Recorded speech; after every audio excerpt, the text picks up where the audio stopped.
ಪ್ರೀತಿಯ ಈಮಾನ್ನ ಬಂಧುಗಳೇ, ಮೊದಲು ಈ ದೃಶ್ಯವನ್ನು ಸಂಪೂರ್ಣವಾಗಿ ನೋಡಿ ಮತ್ತು ನಾನು ಹೇಳುವ ಮಾತುಗಳನ್ನು ಕೊನೆಯವರೆಗೂ ಗಮನದಿಂದ ಕೇಳಿ. ಯಾಕಂದರೆ ಇದು ಕೇವಲ ಒಂದು ವೈರಲ್ ವಿಡಿಯೋ ಅಲ್ಲ, ಇದರ ಹಿಂದೆ ಶರೀಅತ್ತಿನ ಆಳವಾದ ಹಿಕ್ಮತ್ ಅಡಗಿದೆ.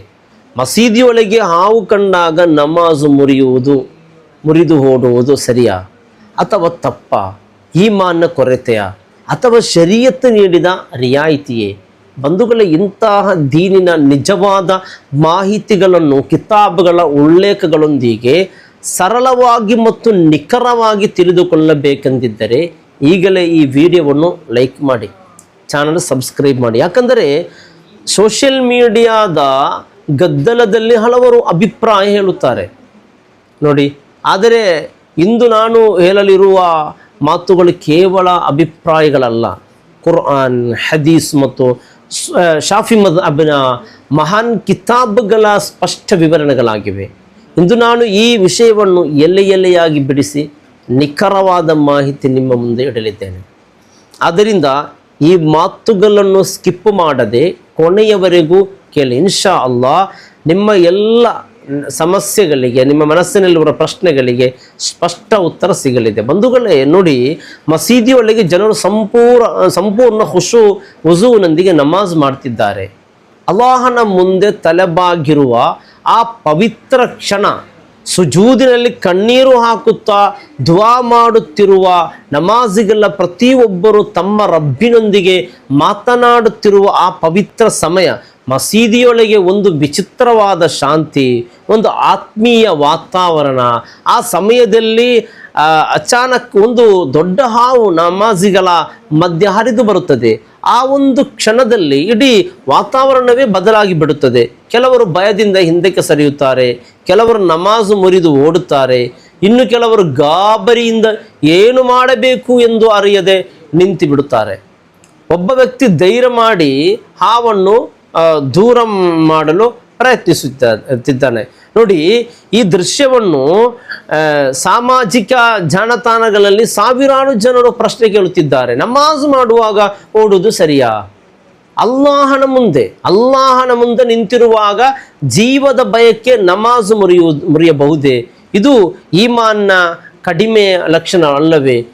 ಬಂಧುಗಳೇ, ಇಂದು ನಾನು ನಿಮ್ಮ ಮುಂದೆ ಮಾತನಾಡಲು ಕುಳಿತಿರುವ ವಿಷಯ ಕೇವಲ ಒಂದು ವೈರಲ್ ವಿಡಿಯೋ ಚರ್ಚೆಯಲ್ಲ. ಇದು ನಮ್ಮ ದೀನ್ ಎಷ್ಟು ಸುಂದರ, ಎಷ್ಟು ಸಮತೋಲನಯುತ, ಎಷ್ಟು ಮಾನವೀಯತೆಯಿಂದ ತುಂಬಿದೆ ಎಂಬುದನ್ನು ಅರ್ಥ ಮಾಡಿಸುವ ಒಂದು ದೊಡ್ಡ ಪಾಠವಾಗಿದೆ. ನಾವು ಅನೇಕ ಬಾರಿ ಧರ್ಮವನ್ನು ಭಾವನೆಯ ಆಧಾರದ ಮೇಲೆ ಅರ್ಥ ಮಾಡಿಕೊಳ್ಳುತ್ತೇವೆ. ಆದರೆ ಇಸ್ಲಾಂ ಕೇವಲ ಭಾವನೆಯ ಧರ್ಮ ಅಲ್ಲ, ಅದು ಜ್ಞಾನ, ಹಿಕ್ಮತ್, ವಿವೇಕ ಮತ್ತು ಮಾನವೀಯತೆಯ ಧರ್ಮ. ಅದಕ್ಕಾಗಿ ಇಂತಹ ಸಂದರ್ಭದಲ್ಲಿ ಶರೀಅತ್ ಏನು ಹೇಳುತ್ತದೆ ಎಂಬುದನ್ನು ನಾವು ತಿಳಿದುಕೊಳ್ಳಲೇಬೇಕು. ಶಾಫಿ ಮದ್ಹಬ್ನ ಮಹಾನ್ ಕರ್ಮಶಾಸ್ತ್ರ ಗ್ರಂಥಗಳಾದ ಮುಗ್ನಿಲ್ ಮುಹ್ತಾಜ್, ತುಹ್ಫತುಲ್ ಮುಹ್ತಾಜ್, ನಿಹಾಯತುಲ್ ಮುಹ್ತಾಜ್, ಫತುಹುಲ್ ಮುঈನ್ ಈ ವಿಷಯದಲ್ಲಿ ಅತ್ಯಂತ ಸ್ಪಷ್ಟವಾದ ಮಾರ್ಗದರ್ಶನ ನೀಡಿದೆ. ಪ್ರವಾದಿ ಮುಹಮ್ಮದ್ ಸಲ್ಲಲ್ಲಾಹು ಅಲೈಹಿ ವಸಲ್ಲಮರು ಸ್ವತಃ ಹದೀಸಿನಲ್ಲಿ ಆದೇಶಿಸಿದ್ದಾರೆ, ಉಕ್ತುಲ್ ಅಸ್ವದೈನಿ ಫಿ ಸಲಾತಿಲ್ ಹಯ್ಯತ ವಲ್ ಅಕ್ರಬ್, ನಮಾಜಿನಲ್ಲಿ ಇದ್ದರೂ ಆ ಎರಡು ಕಪ್ಪು ಜೀವಿಗಳನ್ನು, ಹಾವು ಮತ್ತು ಚೇಳನ್ನು ಕೊಲ್ಲಿರಿ. ಬಂಧುಗಳೇ, ಈ ಹದೀಸಿನ ಆಳವನ್ನು ಒಮ್ಮೆ ಯೋಚಿಸಿ ನೋಡಿ.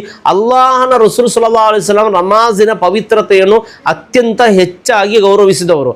ಆದರೂ ಜೀವಕ್ಕೆ ಅಪಾಯ ತಂದೊಡ್ಡುವ ಹಾವು ಮತ್ತು ಚೇಳು ವಿಷಯದಲ್ಲಿ ಬಂದಾಗ ಅವುಗಳನ್ನು ದೂರ ಮಾಡಿರಿ ಎಂದು ಆದೇಶಿಸಿದ್ದಾರೆ. ಅಂದರೆ ಇಸ್ಲಾಂ ಧರ್ಮವು ಕೇವಲ ನಮಾಜನ್ನು ಮಾತ್ರ ನೋಡುತ್ತಿಲ್ಲ, ನಮಾಜ್ ಮಾಡುವವರ ಜೀವವನ್ನು ನೋಡುತ್ತಿದೆ.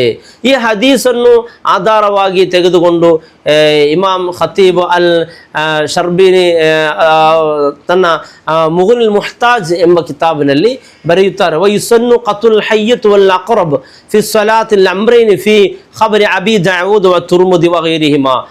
ಅಬು ದಾವೂದ್ ಮತ್ತು ತುರ್ಮುದಿ ವರದಿ ಮಾಡಿದ ಹದೀಸಿನ ಆಧಾರದ ಮೇಲೆ ನಮಾಜಿನಲ್ಲಿದ್ದರೂ ಹಾವು ಮತ್ತು ಚೇಳನ್ನು ಕೊಲ್ಲುವುದು ಸುನ್ನತ್ತಾಗಿದೆ. ಬಂಧುಗಳೇ, ಕೆಲವರು ಭಾವಿಸುತ್ತಾರೆ, ನಾನು ಅಲ್ಲಾಹನ ಮುಂದೆ ನಿಂತಿದ್ದೇನೆ, ಹಾವು ಕಚ್ಚಿದರೂ ನಾನು ಕದಲುವುದಿಲ್ಲ, ಆದರೆ ಇದು ನಿಜವಾದ ಇಖ್ಲಾಸ್ ಅಲ್ಲ.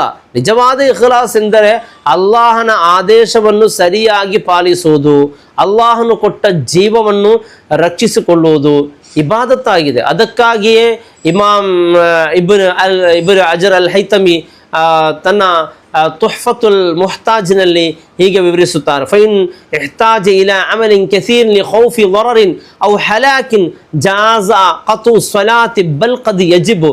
ಒಂದು ವೇಳೆ ಪ್ರಾಣಾಪಾಯ ಅಥವಾ ದೊಡ್ಡ ಹಾನಿ ಭಯ ಇದ್ದರೆ ನಮಾಜನ್ನು ಮುರಿಯುವುದು ಜಾಯಿಜ್ ಮಾತ್ರವಲ್ಲ, ಕೆಲವೊಮ್ಮೆ ಅದು ಕಡ್ಡಾಯವೂ ಆಗುತ್ತದೆ. ಬಂಧುಗಳೇ, ಈ ಮಾತಿನ ಆಳವನ್ನು ಅರ್ಥ ಮಾಡಿಕೊಳ್ಳಿ. ಶರೀಅತ್ ಹೇಳುತ್ತಿರುವ ಜೀವ ಉಳಿಸುವುದು ಮೊದಲ ಆದ್ಯತೆ. ನಮಾಜ್ ಮತ್ತೆ ಮಾಡಬಹುದು, ಆದರೆ ಜೀವ ಮರಳಿ ಬರುವುದಿಲ್ಲ. ಅದಕ್ಕಾಗಿ ಮಸೀದಿಯಲ್ಲಿ ಹಾವು ಕಂಡಾಗ ಜನರು ಓಡುವುದು ಅಥವಾ ನಮಾಜ್ ಮುರಿಯುವುದು ಈಮಾನ್ ಕಡಿಮೆ ಇರುವ ಲಕ್ಷಣವಲ್ಲ, ಅದು ಶರೀಯತ್ ನೀಡಿದ ರಿಯಾಯಿತಿ.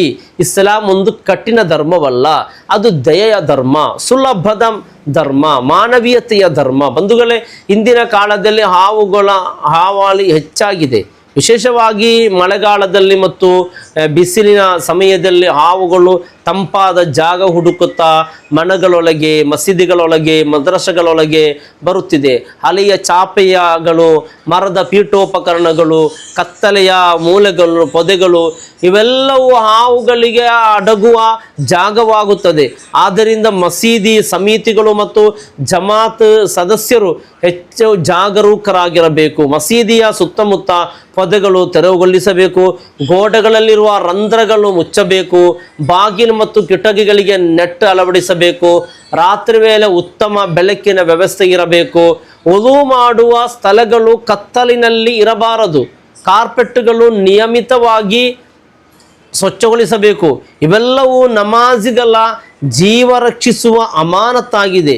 ಇನ್ನೊಂದು ಅತ್ಯಂತ ಮುಖ್ಯವಾದ ವಿಷಯ ಬಂಧುಗಳೇ, ಹಾವು ಕಚ್ಚಿದರೆ ಸಮಯ ವ್ಯರ್ಥ ಮಾಡಬೇಡಿ, ಮಂತ್ರ ತಂತ್ರದ ಹಿಂದೆ ಓಡಬೇಡಿ, ಕೂಡಲೇ ಆಸ್ಪತ್ರೆಗೆ ಕರೆದೊಯ್ಯಿರಿ. ಪ್ರವಾದಿ ಸಲ್ಲಲ್ಲಾಹು ಅಲೈಹಿ ವಸಲ್ಲಂ ಹೇಳಿದರು, ತದಉ ಇಬಾದುಲ್ಲಾಹ್ ಫ ಇನ್ನಲ್ಲಾಹ ಲಮ್ ಯಲ ದಾಅನ್ ಇಲ್ಲಾ ವಲಅಲಹು ದವಾಅ. ಅಲ್ಲಾಹನ ಬಂಧುಗಳೇ, ಚಿಕಿತ್ಸೆ ಪಡೆಯಿರಿ, ಯಾಕಂದರೆ ಅಲ್ಲಾಹು ಯಾವುದೇ ರೋಗವನ್ನು ಕಳುಹಿಸಿಲ್ಲ, ಅದರ ಚಿಕಿತ್ಸೆಯನ್ನು ಕಳುಹಿಸಿದ್ದಾನೆ. ಆದ್ದರಿಂದ ಬಂಧುಗಳೇ, ನಾವು ಹಾವು ಕಚ್ಚಿದ ತಕ್ಷಣ ವ್ಯಕ್ತಿಗಳನ್ನು ಶಾಂತವಾಗಿ ಅವರಿಗೆ ಧೈರ್ಯ ತುಂಬಿರಿ.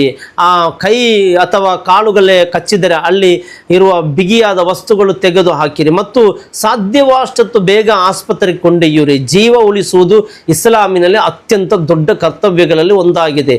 ಕೊನೆಯದಾಗಿ ಬಂಧುಗಳೇ, ಈ ಘಟನೆ ನಮಗೆ ಒಂದು ದೊಡ್ಡ ಪಾಠ ಕಲಿಸುತ್ತದೆ. ದೈವ ಭಕ್ತಿ ಎಂದರೆ ಕೇವಲ ಕಣ್ಣೀರು ಹಾಕುವುದಲ್ಲ, ಅಲ್ಲಾಹನು ಕೊಟ್ಟ ಬುದ್ಧಿ, ವಿವೇಕ, ಜವಾಬ್ದಾರಿ ಇವುಗಳನ್ನು ಸರಿಯಾದ ಸಮಯದಲ್ಲಿ ಬಳಸುವುದು. ಮಸೀದಿಯಲ್ಲಿ ಹಾವು ಕಂಡಾಗ ಜನರು ಓಡಿದರೆ ಅವರನ್ನು ಹಾಸ್ಯ ಮಾಡಬೇಡಿ. ಅವರು ತಮ್ಮ ಜೀವ ಉಳಿಸಿಕೊಳ್ಳಲು ಪ್ರಯತ್ನಿಸಿದರು ಮತ್ತು ಶರೀಅತ್ ಅವರಿಗೆ ಅದಕ್ಕೆ ಸಂಪೂರ್ಣ ಅನುಮತಿ ನೀಡಿದೆ. ಅಲ್ಲಾಹು ತಾಲ ನಮ್ಮ ಮಸೀದಿಗಳನ್ನು, ನಮ್ಮ ಮನೆಗಳನ್ನು, ನಮ್ಮ ಮಕ್ಕಳನ್ನು, ನಮ್ಮ ಸಮಾಜವನ್ನು ಎಲ್ಲ ರೀತಿಯ ಅಪಾಯಗಳಿಂದ ಕಾಪಾಡಲಿ. ನಮಗೆ ಸರಿಯಾದ ದೀನಿನ ಅರಿವು, ಅಮಲ್, ಹಿಕ್ಮತ್ತು ಮತ್ತು ಇಖ್ಲಾಸ್ ನೀಡಲಿ. ಆಮೀನ್ ಯಾ ರಬ್ಬಲ್ ಆಲಮೀನ್. ಇನ್ಶಾ ಅಲ್ಲಾಹ್ ಮತ್ತೆ ಸಿಗೋಣ.